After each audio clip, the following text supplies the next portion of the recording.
Local support for News 6 has been provided by the Northwest Ohio Educational Technology Foundation, Bowling Green State University, and the members of WBGU TV. Hi, we're the 6th grade class of St. Mary's Elementary School, home of the Knights. Welcome to News 6.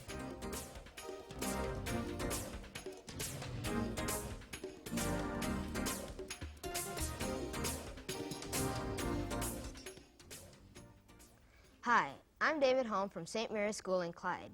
Welcome to News 6. With today's first story, here's Katie Neesett. Today's first story steps into the kitchen of the Pizza House. Thomas Leber is the owner of this establishment, which caters to people who enjoy a little pizza sauce dripping from their chins at the dinner table. Mark Schneider and John Norman give us the special recipe of the Pizza House.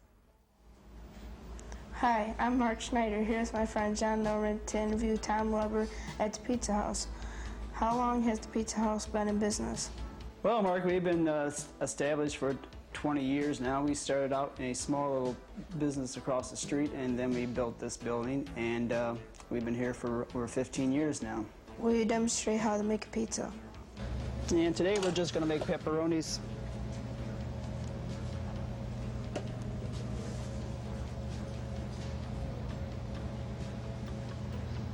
And there we go, throw some mozzarella cheese on it.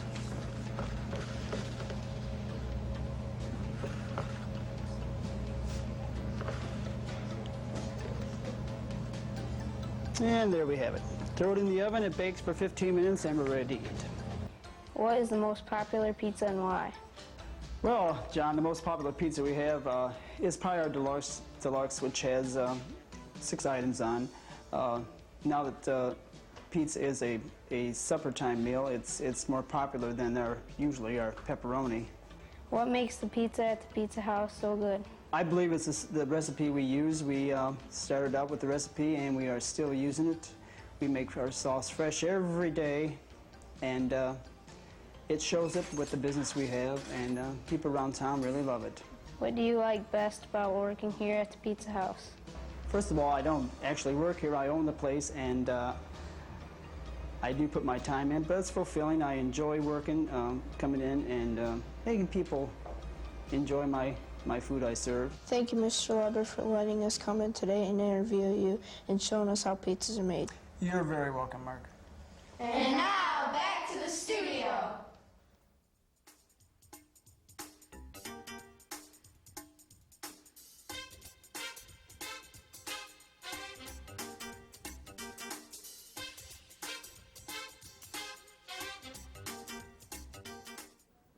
Today's News 6 is produced by the 6th grade class of St. Mary's School. St. Mary's is in the town of Clyde, which is 8 miles east of Fremont.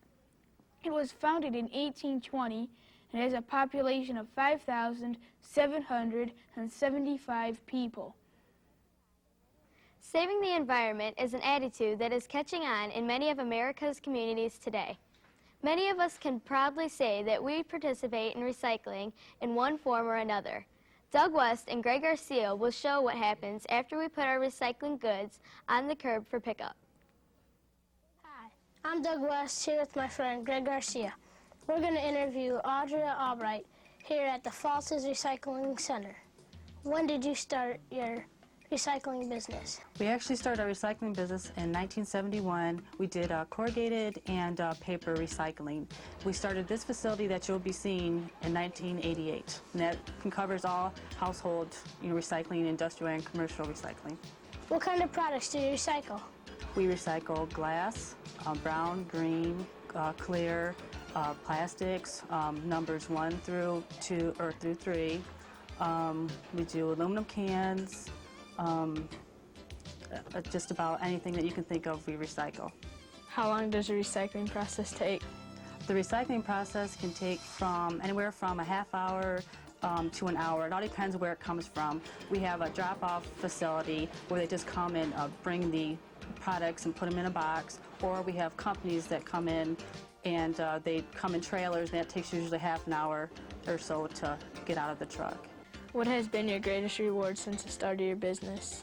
Our greatest reward since the start of our business has been the growth. When we first started, we just did the household, but since then it's industrial, has grown immensely. It's really gotten to be a very good venture that we've gotten into. Thank you, Mrs. Albright, for the t-shirts and the interview. You're welcome.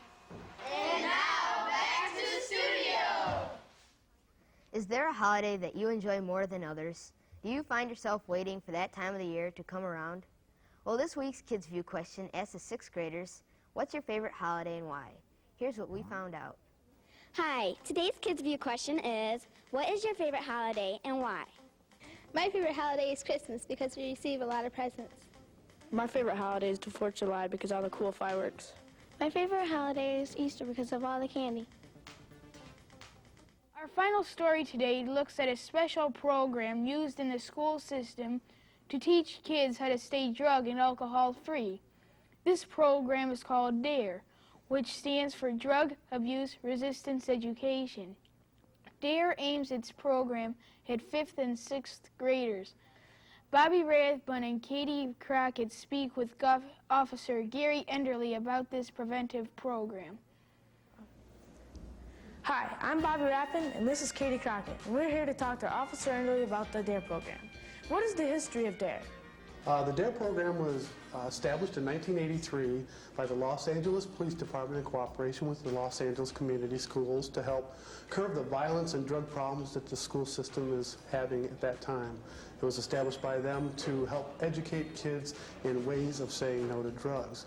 What they do is over 17 weeks, an officer goes into the classroom and he instructs children each week on one specific topic. And at that time, we have students from the class come up in front of the class and role play specific things, like the 8 ways to say no to drugs. Why do kids get hooked on drugs and alcohol? A lot of times you find that a child gets hooked on drugs or alcohol because of low self-esteem, not feeling good about themselves. And when they don't feel good about themselves, they're vulnerable to drugs and alcohol that are available to them out on the streets of the communities today. How successful is the DARE program? In my opinion, the DARE program has become very successful. As I said earlier, in 1983, the DARE program began. Since 1983, the DARE program has spread through all 50 states in the United States, and it also has spread to 7 foreign countries in which the DARE program is taught. What motivated you to get involved with the DARE program? The reason I wanted to become involved in the DARE program is because when I first became a police officer, children didn't like the police and the police didn't like children, and I knew that something had to be done to change both the police department's attitude towards the kids and the kids' attitudes towards the police. So by me going into the classroom and you seeing me every day, you know that I'm a normal person just like everybody else, and therefore you trust me more and are willing to talk to me more. Thank you, Officer Enderly, for teaching us about the DARE program. And thank you for having me, Katie. And boys and girls, remember one thing. When it comes time for you to make a decision about drugs, alcohol, things that make you feel uncomfortable or that might put you in danger, you always have the right to say, No! That's all for this week's show. Thanks for watching. Be sure to tune in next week when the 6th grade class of St. Gerard School visits News 6.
Local support for News 6 has been provided by the Northwest Ohio Educational Technology Foundation, Bowling Green State University, and the members of WBGU-TV.